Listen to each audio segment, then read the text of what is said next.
Bienvenue tout le monde au podcast La Chaise Bleue, le podcast qui s'adresse aux leaders de la transformation. On est le dernier jour de 3 jours du STFM, le salon de technologie de fabrication de Montréal. Aujourd'hui, on a un invité d'honneur qu'on a rencontré en fin de journée du premier journée du STFM. En fait, on est allé au son lancement estival de Nixa. C'est Marc Adam, le président.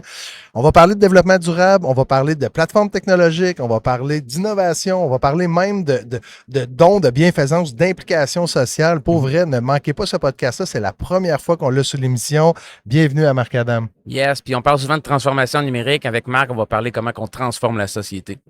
Manquez pas ça.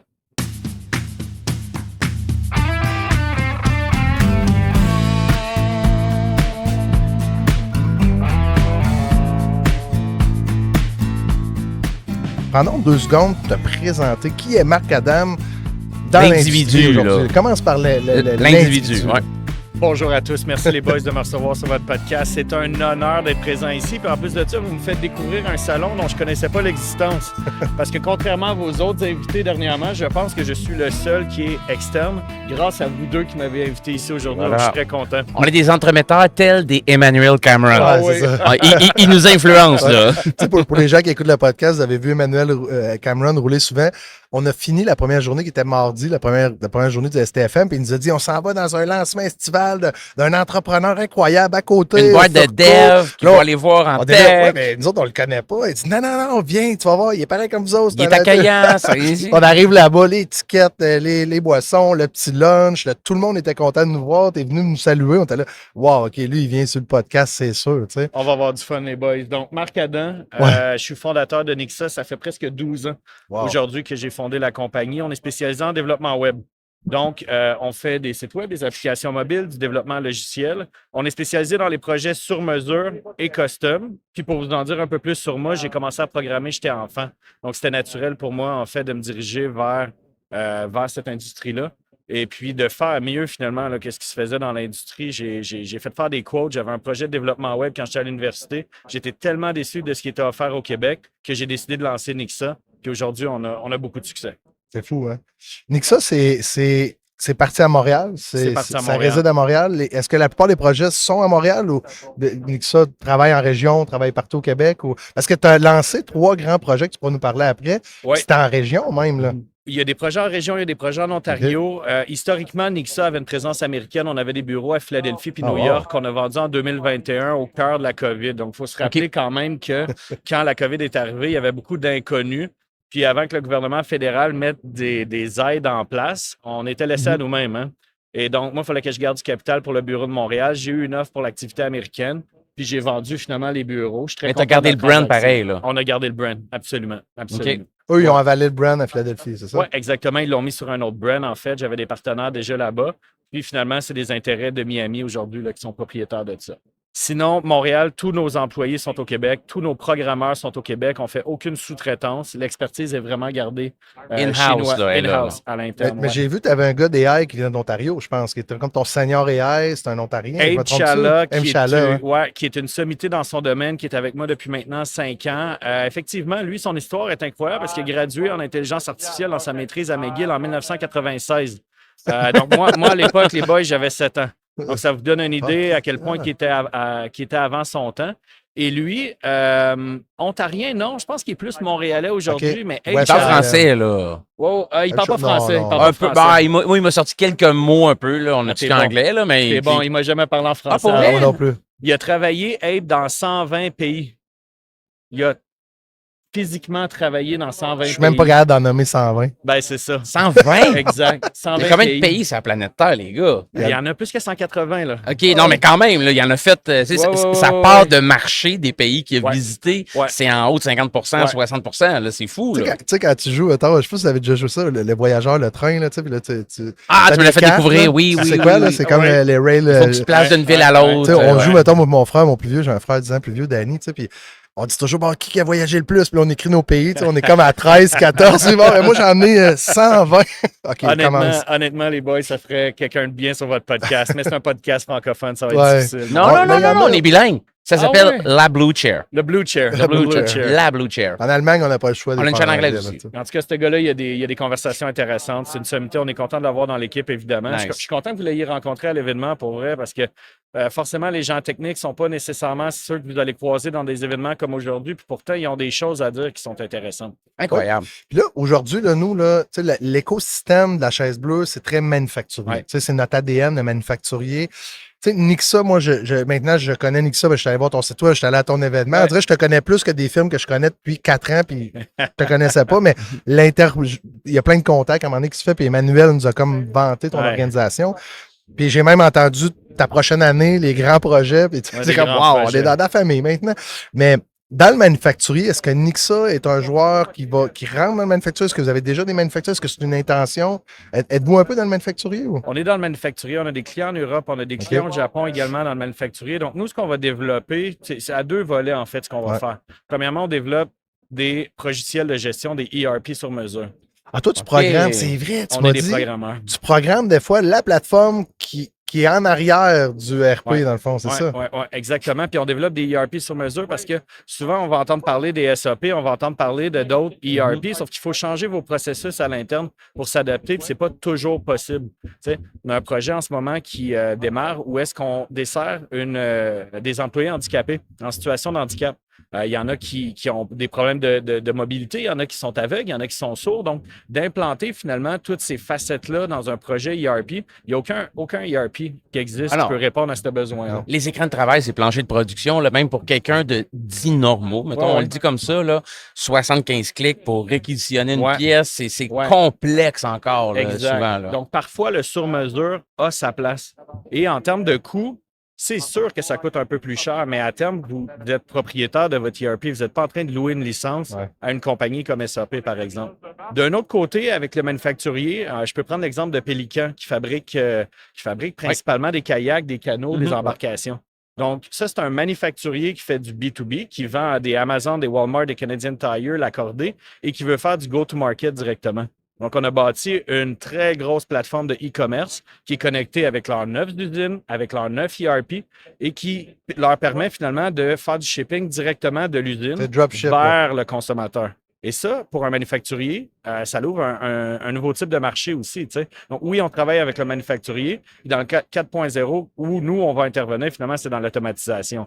Mais par contre, je viens aujourd'hui dans un trade show comme ça, puis je me sens comme un intrus. Non, mais c'est la beauté. Mais si tu fais affaire avec un pélican, puis tu l'amènes à un nouveau, tu sais, il y a beaucoup de tendances dans le 4.0. Tu sais, une d'entre elles, tu viens de la nommer, c'est la proximité du consommateur final avec l'OEM. Il faut casser cette chaîne de distribution-là puis enlever les distributeurs, les grossistes qui ne créent pas de valeur, mais qui rajoutent des coûts, qui rajoutent de la pollution. Ça va dans un environnement durable. T'en as parlé dans ton speech. Je tiens à m'excuser pour nos amis grossistes. Oui. Je vous aime quand même. Absolument, mais c'est une des tendances. J'aime pareil les grossistes, là, c'est sûr, mais on voit un certain rapprochement là, du OEM puis du consommateur final. Ça, fait que oui, tu as ta place au travers des manufacturiers qui veulent se rapprocher de l'utilisateur final de ce qu'ils fabriquent. Là. Complètement. Puis contrôler le brand aussi. À partir du moment où tu vends sur Amazon, j'ai rien contre vendre sur Amazon, je suis un client évidemment, mais tu ne contrôles pas ton brand. Sur une plateforme comme Amazon. Donc, tu es aseptisé un peu par... Même si tu as ta boutique à toi, Amazon, c'est les couleurs d'Amazon, c'est les widgets, c'est les façons de faire. Oui. Exactement. Donc, on a un rôle à jouer, là, je pense, là, auprès des manufacturiers qui veulent faire un go-to-market directement. Intéressant, ça. Puis, question pour toi. Qu'est-ce qui rend Nixa unique par rapport à ce qu'on pourrait avoir comme compétition? Qu'est-ce qui est dans votre chaîne de valeur, vos façons de faire? Qu'est-ce qui crée votre unicité dans le marché? Premièrement, c'est l'expertise. Right? Donc, on n'est pas des jack of all trades. On n'offre pas des services de marketing. On ne fait pas de commercialisation. On fait une chose, on fait de la programmation. Donc, au niveau de l'expertise, en termes de langage technologique, on est très, très fort. Notre réputation, par contre, elle a été bâtie sur la livraison à temps, on budget, on time, on budget. Et ça, je vous dirais que dans l'industrie, vous n'allez pas voir ça souvent. Et les gens qui nous écoutent ce soir, qui ont fait affaire avec des compagnies comme la mienne, le savent. C'est le classique. Là. Souvent, en transformation numérique, en programmation, il y a 70% des projets qui échouent nécessairement, mais qui sont livrés plus tard et autres. Il y a ce qui m'impressionne dans ce que tu viens de dire, puis je vais faire un aparté. Ça se fait? T'as le droit. Ça se fait. Une parenthèse. Il y a beaucoup de firmes de développement web dans les dernières années qui sont devenus des experts en stratégie. Ouais. Il y a beaucoup de firmes web qui sont devenus des experts en e-com puis ils veulent plus faire de site web. Ouais. En cybersécurité. Ouais, des agences de sites web qui sont devenues des experts de la loi 25, tu sais. Ouais. Mais toi, tu as gardé le cap. C'est dit, nous autres, là, on n'est pas des experts en nanana. Ce qu'on fait, c'est du développement logiciel web. Mhm. Puis c'est là qu'on performe. Fait que dans le fond, c'est la même niche que tu avais quand tu as lancé l'entreprise. Là. C'est la même niche, effectivement. Tu sais, la grosse différence, pourquoi que ces compagnies-là décident de se recentrer, c'est la rentabilité. C'est extrêmement complexe ce qu'on fait, puis c'est difficile à rentabiliser pour une compagnie comme la mienne. Nous, on réussit Parce qu'il n'y a pas de très bien récurrence. les processus. Quand on pense, par exemple, à une agence, on peut penser à une agence, là, je ne veux pas en nommer, là, mais des agences de communication marketing qui vont Ouais. offrir effectivement des services de développement d'applications. Si ces compagnies-là ne sous-traitent pas, ils n'ont pas nécessairement les processus à l'interne pour que ça fonctionne, pour livrer à temps de budget, que ce soit rentable. Tu ne gères pas une gang de créatifs comme tu gères une gang d'ingénieurs. Ah, OK. C'est clair. OK? Mhm. Tous nos processus sont faits autour de l'ingénierie. Nos programmeurs ont besoin d'être accompagnés. Si tu veux qu'ils fassent un carré bleu, il va falloir que tu lui donnes le code couleur, puis il va falloir que tu lui donnes les dimensions du carré, puis peut-être même une explication à savoir c'est Puis quoi un la carré. date puis le temps qu'il devrait le faire, le carré. Exactement, exactement. Mais à partir du moment où on a des bons gestionnaires de projet, des experts, comme Abe Chala qu'on a parlé tantôt, qui est analyste d'affaires, ben c'est comme ça finalement que nos programmeurs sont capables d'être on time, on budget. Puis évidemment, moi en tant que patron, ben, ça me réjouit. Ouais. C'est bien dit. Hein? Ouais, Ça, à la force, c'est de la grosse excellence opérationnelle au quotidien, de la rigueur que absolument. tu maintiens, de la soumission à la livraison puis le service client. Il y a un autre, tu sais, nous, on a déjà été éditeur logiciel, moi puis Nicolas, dans d'autres vies, là, tu sais, puis on a vendu, là, tu sais, puis honnêtement, on n'est pas comment je peux dire, on n'est pas les passionnés par le développement. Le développement, pour moi, c'est cash intensive, ça coûte cher, c'est dur à gérer. Moi, je le voyais comme le mal nécessaire des fois. Là. C'est ça, c'est un mal nécessaire parce que l'innovation, c'est cool. Mais je dis pas que c'est ça, là. C'était ma perception à moi. C'est la perception moi, bien des entreprises aussi. Ouais, Ça coûte cher. Ouais, c'est le service après, moi, qui m'a fatigué où t'offres au client l'avantage compétitif avec ce que t'offres. Après ça, le client, yes, il veut investir le moins possible dans le maintien de la solution. Puis quand il veut des modifications 2-3 ans après, il va se servir un peu de mais il n'a pas eu de service ou pas. Tu sais, puis là, tu le vis, c'est sûr, mais tu sais, j'ai comme l'impression que la maturité des clients généralise beaucoup, puis je le fais quand même. Ils comprennent pas que tu ne devrais pas investir pendant un an, tu devrais investir toujours dans la plateforme que tu développes. Tu n'arrêteras jamais d'investir dans une plateforme. Il y a un total cost of ownership. Là. Ouais. Il faut nous, que ça soit on le calcule budgété. sur Là. 10 ans. OK. On le calcule sur 10 ans, puis on ne crée pas de projets qui ne viennent pas avec un plan de maintenance, donc un service après-vente. C'est déjà pré-négocié, c'est déjà dans le contrat. Vous avez un de départ. département de service après-vente quand même. Absolument. Ouais. Absolument. Il y a une ligne à 800, il y a des gens qui répondent au téléphone. 24/7. 24/7. 24/7 pour les urgences. Heureusement, ça appelle jamais, donc on dort très bien. Mais on a effectivement le service pour les clients 24/7. On n'a pas le choix en technologie. On supporte des systèmes en ce moment dans des usines qui fabriquent de la moulée pour les animaux. Ou est-ce que si les systèmes tombent morts pendant plus que 6 heures, les poulets commencent à mourir? Là.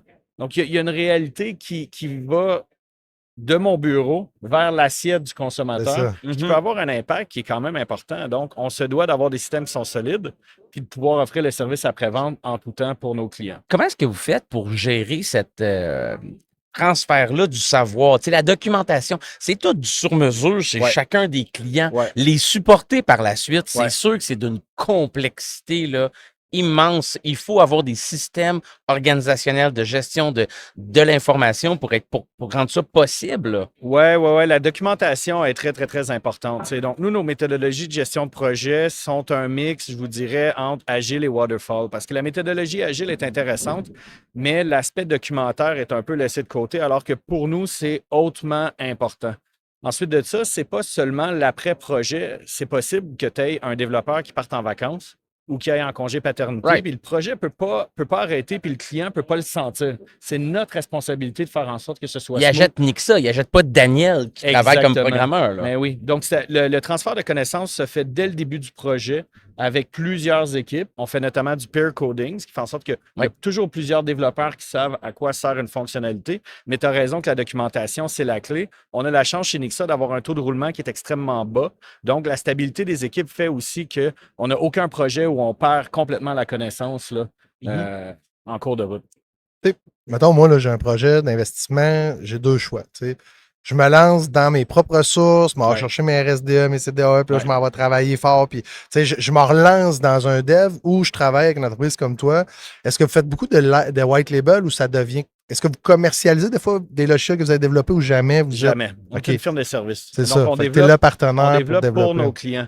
L'avantage de faire affaire avec une compagnie comme la mienne versus monter ta propre équipe, en fait, c'est que les gens pensent qu'en embauchant 1 ou 2 développeurs, ils vont réussir à lancer le projet. Mais comme je vous ai dit tantôt, si vous voulez garder vos développeurs heureux, ça prend des processus. Pour avoir des processus, Ça prend un encadrement. Ça prend une culture d'entreprise totalement différente Ah ouais. qu'une entreprise manufacturière va avoir. Là. c'est 12 C'est- personnes sur un projet pour que ça fonctionne. C'est Ça coûte cher. C'est plus l'erreur qu'un million. souvent là, que les gens font, c'est le one-man army. Ah oui. C'est de dire, je n'engage 1 ou 2, là, puis Ouais. puis tu peux pas parce que c'est minimum, tu m'as dit 12, tu sais plus que moi dans ma tête, c'était 6 Ah, quarts là. de métier minimum dans Ouais. un projet pour faire du peer coding, pour faire du review, du T'as testing, les T'as tests pas le département de unitaires, là. service, ça? T'as beau développer, en faut que t'aies plus, un là. département de service, ça? Si ton gars gagne la loterie, tu fais quoi?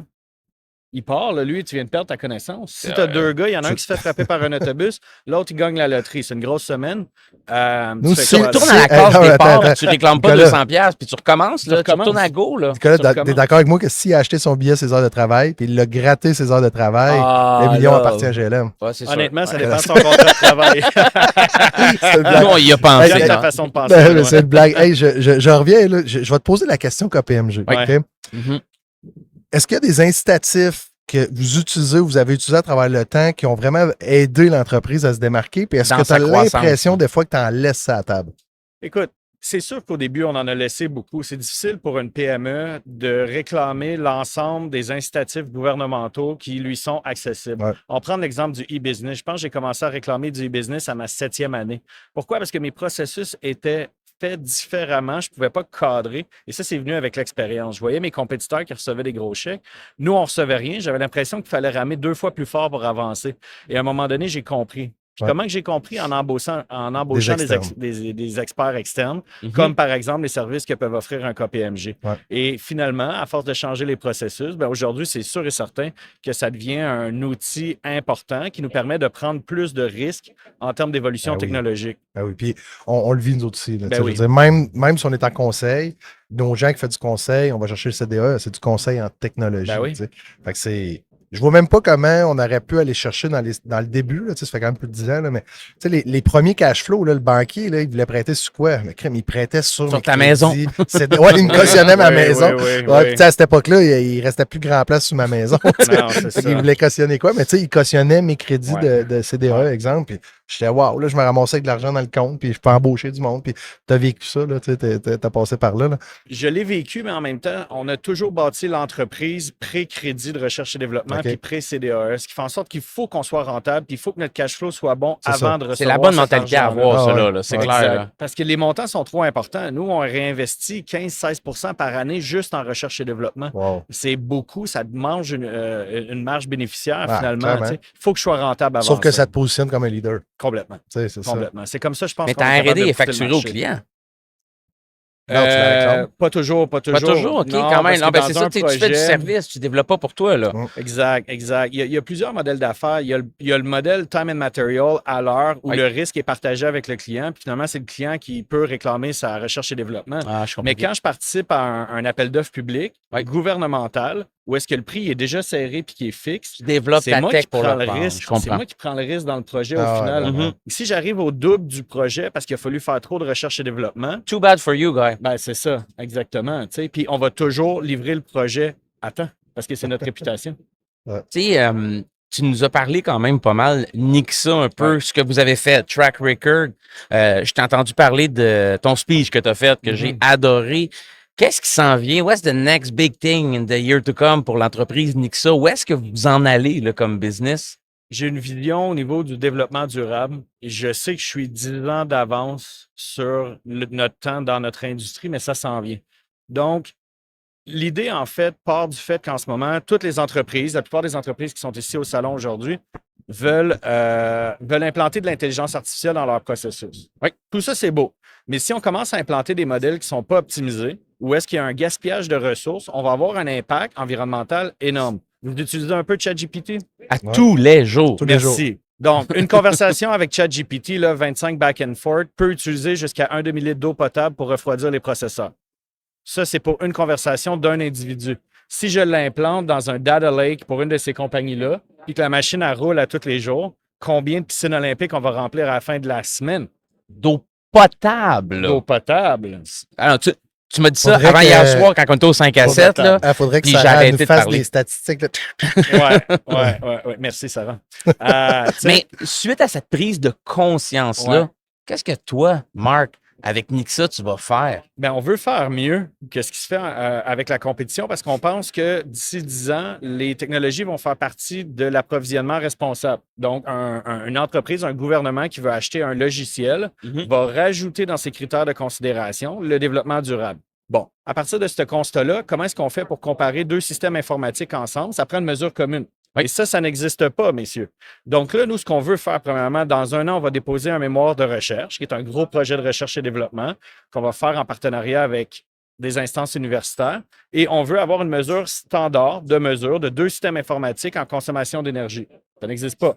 Un coup qu'on a L'impact déposé... environnemental que cette énergie-là. Exact. C'est déjà des lignes, tu sais, que ce soit empreinte carbone, empreinte eau Je ne potable, peux pas trop parler en ce moment OK, parce qu'on OK. on n'a pas déposé notre mémoire. On vous en enverra une copie, mais on va frapper fort avec ça. Nice. Et un coup qu'on connaît la mathématique, un coup qu'on connaît la théorie, il va falloir qu'on développe un outil. Un outil qu'on va pouvoir installer sur un serveur, par exemple, qui va mesurer l'impact énergétique. Et finalement, ça va être probablement le nombre d'opérations qu'on est capable de faire par kilowattheure. Est-ce que ma machine est efficace versus une autre? Ça peut être autant des machines physiques que des machines virtuelles. Là. Donc, As-tu des ça Intel qu'on travaille Canada en de ce ce moment. monde qui travaillent avec toi, des grands manufacturiers de ces quincailleries-là, justement, qui sont embarqués dans le projet? Non, parce que tout le monde travaille un peu de leur côté à ce niveau-là. C'est une chasse C'est gardée triste, chez ça. les gros. C'est vraiment Ouais, triste, ça. Il C'est faut triste. mutualiser ces belles intentions-là, Ouais, cette Tu énergie-là. sais, Amazon n'ira pas travailler sur Copilot, il développe le Q-Business. Ouais. Gemini, comprends, Google n'ira pas travailler sur Copilot. tu sais. Non, mais il faut sauver Puis, la planète. il y en a pareil, un là. que je t'invite à aller regarder, mais c'est plus sur les composantes hardware là, tu sais, d'intelligence artificielle, mais ça s'appelle Solid State of Mind. OK. En fait, ils sont dans Scale AI, je ne sais pas s'ils sont là aujourd'hui OK, dans Engine, OK. mais ils sont dans Scale AI, puis ils travaillent sur des modèles justement même de travailler sur des modèles d'AI on-premise. Ouais. Mais tu sais, mais en passant, Ça, c'est hot. ouais, mais c'est tellement, là, tu sais, je dis ça, puis là, tu vas parler avec, tu vas dire, Ben, il n'a pas compris ce que tu fais, tu sais, ça se peut, là. Mais tu sais, c'est correct, là, le but, c'est de mettre en relation, mais tu sais, il y en a plusieurs, je pense, qui arrivent avec des idées, Ouais. mais je vais te laisser dans ton domaine avec tes experts, là, tu sais, d'amener ça.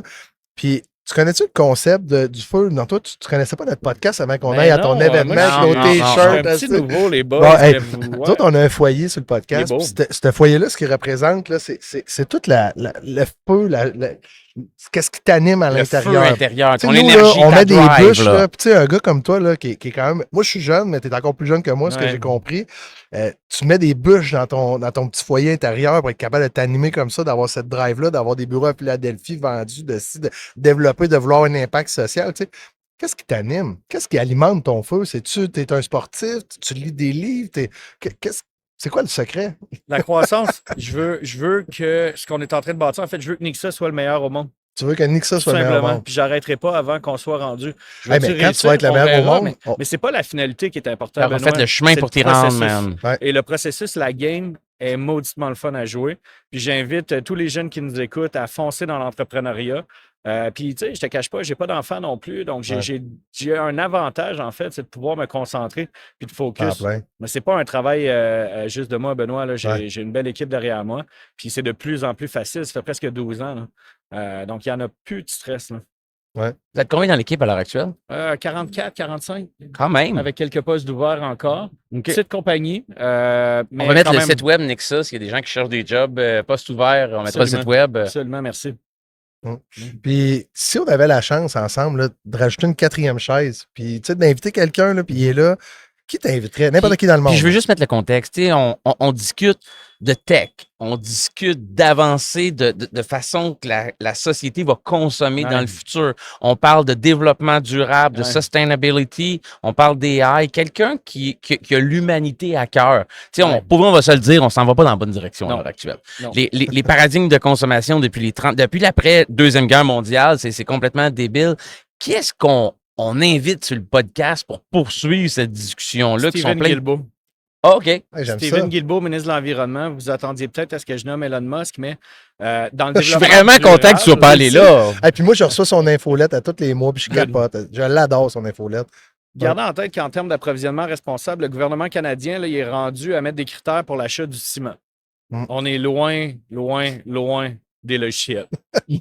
Ouais, mais c'est tangible, c'est concret, c'est facile. Tout le monde sait c'est Ça quoi du pollue, ciment. ça pollue beaucoup, beaucoup. Oui, mais tout le monde s'est déjà pété les genoux sur le ciment. C'est facile à dire. Tu sais, C'est du concret, on fait c'est une c'est initiative accessible au commun des d'amélioration. mortels. Là. Ça l'est, mais en même temps, la technologie aussi pollue. Ouais, je comprends. OK? Mhm. Ben, comme Puis de peut-être- manière importante, qu'on a un rôle à jouer là-dedans.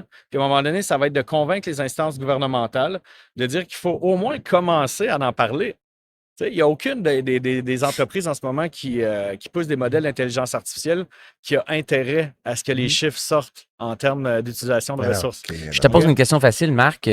Qu'est-ce que tu aurais à lui proposer pour lui faciliter la job d'en parler puis de changer ça? Ah, mais il est accessible, on va l'inviter. Ah ouais? Prochain événement, là, on le Avec fait. plaisir. Là. Ouais. Avec plaisir. Ouais, mais- Je lui en ai déjà parlé de toute façon de notre projet, tu sais, mais comme il me dit, vous êtes 30 ans d'avance. Moi, ce que je veux, c'est diminuer le 30 ans à 10 ans. Je le sais qu'on est d'avance. 30 mais je ans veux- d'avance, je ça n'a veux pas de bon sens. diminuer ça à une décennie pour que dans une décennie, là, tout le monde soit conscient, Mhm. puis tout le monde rentre les pratiques d'approvisionnement responsables dans le développement logiciel. Et ça, on n'en parle pas assez, mais je vous garantis que nous, on va pousser puis on va en parler, même si ce n'est pas rentable pour ma compagnie, puis ce ne sera pas pour encore 10 ans. C'est quelque chose que je crois fondamentalement qu'on peut être à l'avant là, dans l'industrie. Tu sais, je suis fiberglassé qui disent 30 ans. Ouais. Avec les courbes de progression, quand on regarde l'adoption du AI, ce n'est pas une courbe linéaire, là.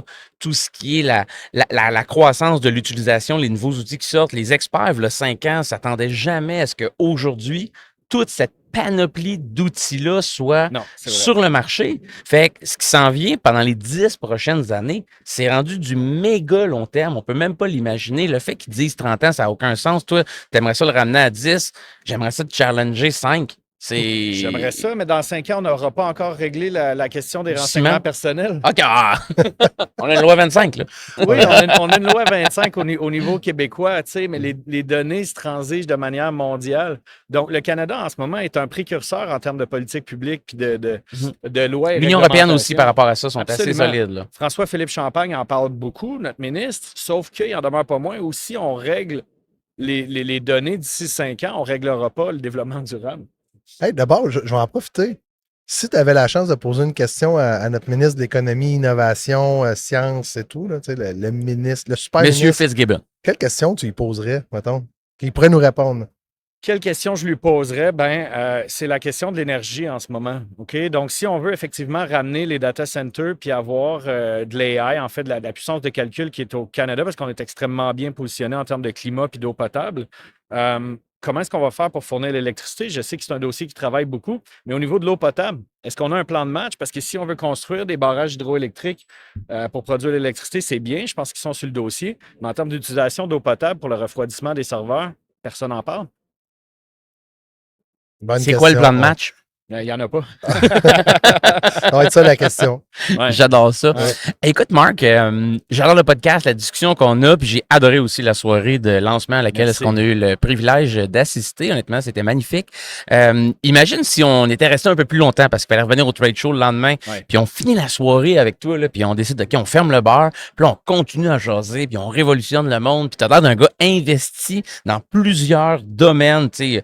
Fait que, on se promène dans le parc, juste en face, en sortant du bar où est-ce qu'on était, le Furco. Ouais. Exactement. Bon, je m'en rappelle, c'est bon. Puis, en marchant dans le parc, tout bonnement comme ça, je trouve une baguette magique. Puis cette baguette magique-là, on a juste un vœu qu'on peut faire avec. Puis je suis quand même quelqu'un de généreux dans la vie. Puis Ben est à côté de moi, puis il regarde la baguette, ça y tente, fait que j'y la donne. Là, je donne la baguette à Tu sais, Ben. moi, quand je prends la baguette, je me dis que je suis aussi généreux que Nicolas, tu sais, que par Ouais. rapport, il a même déjà donné un rang à son père, donné une idée. Là. Puis, Félicitations. ouais, fait que Ouais, là, c'est ça. mais moi, Ouais. cette baguette magique-là, je te regarde, je me dis, hey, on se fait un nouvel ami, j'y donne. J'y donne la chance, il a l'air d'avoir une belle vision. Là. Qu'est-ce que tu fais avec cette baguette-là? Dans ton entreprise. Ouais. Dans mon entreprise. C'est dans mon entreprise quand même. Ouais. Mais Nixa a commencé à construire des puits d'eau au Bénin. Wow. Donc, ça fait partie de Rien notre à mission voir. sociale. Donc, là, c'est bizarre parce qu'on retourne dans le domaine de l'eau. Mais souvent, je me suis posé la question à savoir. On n'est pas assez avec Bill Gates, là, présentement. Là. Pas encore. On est assez avec Mark, Pas là. encore. Mais pourquoi le Bénin? Ben, c'est là qu'il y avait les besoins les plus criants. OK. Tu sais, je sais qu'il y a des communautés autochtones, par exemple, dans certaines régions nordiques, qui ont malheureusement pas encore accès à l'eau potable, mais je vais pas les sauver en allant creuser des puits d'eau. Non. OK? Par contre, au Bénin, on peut faire une vraie différence. Je me suis souvent posé la question comment Nixa allait se positionner. Est-ce qu'on veut enseigner la programmation à des jeunes? Est-ce qu'on veut les nourrir? Mais la première nécessité, là, avant tout, là, c'est l'eau potable. Tu ne peux pas apprendre à programmer si tu n'as pas accès à l'eau potable. Et donc, ça fait partie, en fait, de notre mission. On veut construire 100 puits d'eau en Afrique. Et on a commencé avec le Bénin parce que c'est là, en fait, où on avait des besoins les plus criants. Puis des fois, ça a l'air niaiseux, mais juste d'avoir des toilettes peut faire une grande différence dans la vie d'un écolier puis dans sa journée. C'est sûr. Donc, moi, Dans ce son que je ferais avec estime ma personnelle, baguette son magique, développement. là, je ferais mes 100 puits d'eau à la baguette magique parce que c'est très complexe politiquement. Il y a beaucoup de corruption. On avance à pas de tortue. Puis juste assurer la sécurité des travailleurs coûte cher. Donc, c'est ce que je ferais.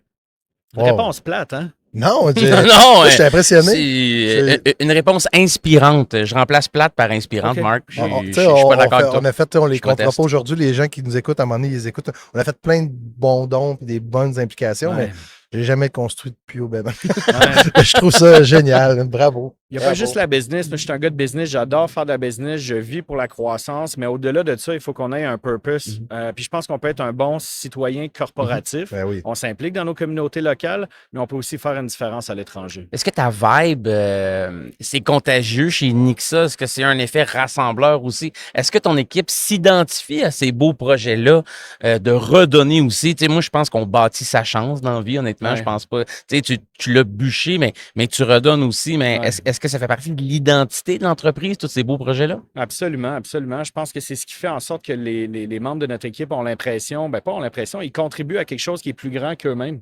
Tu sais, puis on essaie de les rendre fiers par rapport à leur projet. Souvent, une application web, en fait, peut toucher la vie de millions de personnes. Et ça, un programmeur ne le réalise pas tout le temps parce qu'il a ses œillères, il est dans son carré de sable. Tu sais. Puis nous, on essaie de leur expliquer, savez-vous que le projet, on a lancé un projet pour le réseau des bibliothèques du Canada ce matin. J'étais à la bibliothèque de Westmount avec Marc Garneau. Puis on a lancé ce projet-là, mais ça va toucher des dizaines de milliers d'enfants dans le club de lecture pour l'été à travers le Canada. Quelle valeur tu vas le créer?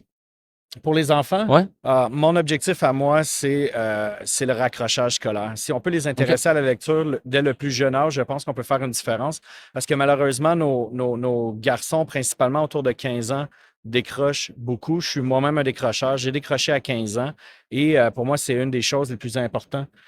C'est la persévérance scolaire. OK? Puis on peut commencer à un jeune âge pour ça, puis avoir un impact toute leur vie. Et finalement, c'est notre main-d'œuvre de demain, ça. Donc, ouais, persévérance scolaire. Très, très beau. Solide Est-ce projet. que t'es-tu impliqué aussi avec le Banque québécois ou non? Tu sais, la banque, le BANQ, là, Malheureusement, non. Ils ont des beaux appels d'offres. J'espère qu'on va avoir la chance de travailler avec eux. On travaille plus avec Archives Canada. OK. au Parce qu'ils niveau ont un peu fédéral. la même vision, je pense. Ouais. Ça, mais là, Ouais. c'est sûr, des appels d'offres. J'allais dire, connais-tu tel, mais les appels d'offres, il ne faut pas que tu connaisses les tel. Ben non, c'est ça, c'est ça. Il faut rester kosher. Ouais. Mais c'est sûr que c'est des organisations qui ont des missions intéressantes. Mm. Puis c'est le fun de donner des projets à nos équipes qui ont un impact. Tu sais. C'est le fun d'augmenter la productivité d'une usine. On aime ça. On aime les résultats. On aime contribuer. Mais de temps en temps, ça prend des feel-good projects Ouais. aussi. Ben, tu sais, puis je vais t'inviter, là, tu iras voir Manufacturer.Québec, Ouais. qui est écrit là. En fait, on a parti ça fait déjà 10 ans. On rêve à la mutualisation des ressources manufacturières dans les parcs. C'est commencé à Mauricie, c'est commencé aussi à Rive-Sud, où on partage les ressources. Puis même tantôt, il y avait des gens de Matritech qui ont même participé un peu au partage de connaissances. C'est que, tu sais, c'est pas une usine qui va être plus productive, c'est un écosystème. Ouais. C'est des parcs industriels, c'est le Québec, c'est le Canada. Engen sont là, tu sais. Je pense que c'est fini là, le temps où une usine devenait productive. Tu peux pas être productive si t'es pas dans une C'est industrie une société d'innovation là, qui ça va plus chercher loin, des là. parts de Développement marché économique. ensemble. tu sais. Développement économique, honnêtement, les boys, ça touche tous les niveaux. Puis quand je dis qu'on s'implique chez nous, mais c'est le développement économique des C'est ça. régions. puis C'est très, très important pour moi. Tu sais, un des meilleurs exemples que tu m'as donné avec Ben, ça, c'est, tu sais, imagine une entreprise qui reçoit une subvention de 50 pour acheter une nouvelle tour CNC parce qu'il manque de capacité. Puis son voisin à côté, Il y dans le en a même parc 6 qui roulent industriel, là, il y en a 6 puis ils roulent pas. Ouais. On a brûlé, Mais là, tu prends mon argent, Ouais. tu donnes une subvention au gars que sa machine, dans 2 ans, il on a a pris le contrat de pollué l'autre. l'environnement, ils on a rouleront gaspillé du temps, on a C'est brûlé vrai. de l'argent, des ressources qui auraient pu bâtir des puits d'eau On a mais pour vrai, c'est débile, c'est de l'argent qui dort. Mais le concept du social manufacturing, la mutualisation des ressources, là, c'est un des points clés chauds. Moi, je veux qu'avec Ben, tu m'as apporté cette idée-là, ça fait une couple de mois déjà, puis je veux qu'on soit des porteurs de ce mouvement-là dans le monde du manufacturier au Québec, puis comme nation, on devienne beaucoup plus productif. Puis qu'on puisse aller beaucoup plus facilement ensemble sur la scène internationale, puis moins se compétitionner entre nous. Quand je vois des manufacturiers qui nous disent, comme les gens qu'on a rencontrés dans toute Matritech, qui disent « Hey, on a ouvert les portes là, à nos concurrents. » On les a dit « Venez voir nos façons de faire, là. Comment est-ce qu'on a travaillé sur ce robot soudeur-là. Parle avec notre spécialiste, toi, amène le tien, puis on devient meilleur. Partez avec nos bons coups, nos erreurs qu'on a faites, grandissez plus vite. » Cette ouverture-là, là, c'est les nouvelles mentalités qui vont faire que moi, je suis convaincu qu'on va sauver la planète. Là. Puis, Marc, y a-t-il une question qu'on t'a pas posée aujourd'hui, qu'on aurait dû te poser? Une question que vous ne m'avez pas posée. Qu'est-ce qu'on ne sait pas sur Nexa qu'il faudrait savoir? Qu'est-ce qu'on ne sait pas déjà qu'il faut savoir? C'est une bonne question, messieurs. Écoutez, j'ai jamais animé un podcast, malheureusement. Non, mais tu vas revenir. Moi, je veux qu'à chaque année minimum, tu viennes t'asseoir une autre et tu nous parles des prochaines étapes. Qu'est-ce que vous ne savez pas sur Nexa, c'est que dans les 10 premières années d'existence de la compagnie, j'ai surtout développé l'international parce que j'avais l'impression que le Québec n'était pas où il devait être. Et moi, je ne pouvais pas amener le Québec là où il devait être. J'ai développé le Moyen-Orient, je suis un amoureux du désert. J'ai développé les États-Unis, on a développé l'Europe. Et quand la COVID est arrivée, on a recentré nos activités au Québec, mais on était plus gros, on était plus brillant. Et on avait des ambitions qui étaient différentes. Et aujourd'hui, c'est le développement économique du Québec qui m'intéresse avant tout. Puis oui, c'est sûr et certain qu'on est un joueur intéressant au Canada, mais il en demeure pas moins, comme vous avez dit tantôt, qu'on peut faire une différence chez nous. Et la COVID a emmené ce changement d'esprit-là où j'ai enlevé mes running shoes du désert de Dubaï. Et puis là, on fait une tournée régionale du Québec où on va aller rencontrer des entreprises en région pour voir c'est quoi les particularités régionales, puis essayer de comprendre pourquoi les entreprises de Montréal sont vues comme des compétiteurs, alors que, comme vous l'avez dit, la compétition, elle est mondiale. Mondiale. Il faut se tenir les coudes. Là. En fait, tu écouteras le podcast avec Germain Lamonde, je ne sais pas si tu l'as écouté. Là, nous, il nous a coaché. Je ne sais pas si ça fait 8 fois qu'on parle de lui, mais je vais continuer. C'est le fun. Ça, c'est le fondateur d'Expo. Il a versé pour 2 milliards de salaires au Québec. Incroyable. Là, puis juste des développeurs, je pense qu'il y en a 700, mais il est dans la fibre optique. 98 de ses ventes, c'est à l'extérieur du Québec. Fait qu'il rapporte de l'argent en salaire ici. Ce qu'il disait, c'est qu'une innovation n'est pas une innovation si tu n'as pas des parts de marché. Ah, c'est vrai. Puis là, t'as raison. Nick, c'est quoi nos parts de marché? Puis il nous a fait le calcul. On les a trouvés, nos parts de marché. Si je te pose la question, Marc, la question, monsieur Germain Lamonde, quelles sont tes parts de marché à l'heure actuelle au Québec? On est dans un Blue Ocean. Je ne sais pas si vous connaissez le absolument. Il y a de la business pour tout le monde. Si vous regardez en ce moment dans le SEAO pour les appels d'offres publics, finalement, il y en a pour tout le monde. En ce moment, le gouvernement crée des listes de fournisseurs. Là, ils les appellent tous. Pourquoi? Parce que même quand ils vont être rendus dans le bas, il va encore manquer de monde. Donc, c'est difficile de calculer des parts de marché alors qu'il y a de la business beaucoup plus qu'on est capable d'en prendre. Donc, je pense qu'il faudrait qu'on embauche l'Université de Montréal pour faire un travail d'étude de parts de marché parce que c'est tellement large. On peut travailler autant dans l'automatisation d'une machine qu'avec le réseau des bibliothèques pour les clubs de lecture pour les jeunes. Donc, ça touche tellement large. Aujourd'hui, la technologie, c'est pas une industrie. Ça touche toutes les industries. Dis-moi si tu es d'accord ou pas, Marc. Est-ce que tu crois que toute entreprise est vouée à devenir une plateforme technologique éventuellement? Définitivement. Je veux dire, il y a encore des milieux qui étaient considérés comme étant très conservateurs, par exemple, les cabinets d'avocats. Et lorsque je parlais en 2020 à mes chums avocats, puis que je leur disais, attention, l'intelligence artificielle s'en vient. T'sais? Même quand ChatGPT est arrivé, j'étais comme, hey, watch out, les boys. Puis ils me disaient, non, ça ne nous remplacera jamais. Un médecin généraliste aussi. Oui. C'est en ce moment, tout le monde suit des formations d'IA. C'est clair, là. Il faut qu'ils mettent ça. Là. Je cherchais avec un médecin en Suisse, puis il m'a dit, j'ai peur pour ma job. Ben oui. Ils ont fait plein de tests, là, puis il est meilleur que moi pour faire les diagnostics. Puis ils sont même allés à faire des tests d'empathie, parce que c'est ça qui est important aussi pour un médecin. Ben oui. Puis avec des questionnaires, la majorité des gens trouvaient plus empathique un genre de chat GPT qu'un médecin un peu névrosé qui rencontre 40 patients par jour à facturer la consultation. Fait que même ce côté-là, il y avait c'était plus naturel. Fait que oui, ça fait peur. Mais tu y crois que... Chez nous. On fait du médical. On a développé un casque de réalité virtuelle qui permet de détecter les commotions cérébrales en 6 minutes. on pose un diagnostic plus précis. OK. C'est fou. Que le médecin. OK? Absolument. Suis mes yeux.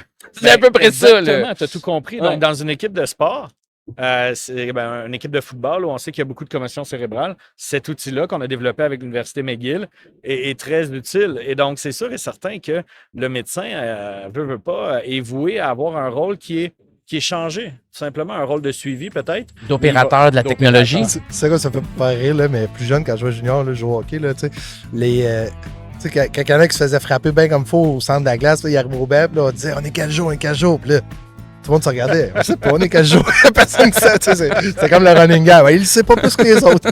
Il fallait qu'il rembarque sur la glace. Rembarque sur la glace, même s'il est un peu magané. Ben oui, tu sais. Il y a un danger. Là. Il y en a un, c'est ça. Ah ouais. Là, je vois le temps avancer. Nous Yes. autres, moi, d'un, Marc, là, je suis content que tu sois venu nous voir. Merci, je suis content les de boys. t'avoir rencontré à ton 5 à 7. Les gens de ton équipe que j'ai rencontrés, c'était super. J'ai hâte de voir la suite. J'ai hâte de collaborer. Si on peut t'amener des projets, on va le faire avec plaisir. Merci. T'amener dans l'écosystème. Puis juste en faisant un podcast avec toi, je sais qu'on va découvrir un nouvel écosystème aussi. C'est toujours comme ça. Mais on va t'inviter dans les prochains événements. Je serais curieux de voir la suite. Vous êtes super. Merci Vraiment. pour l'invitation, les boys. Puis bon salon. Merci.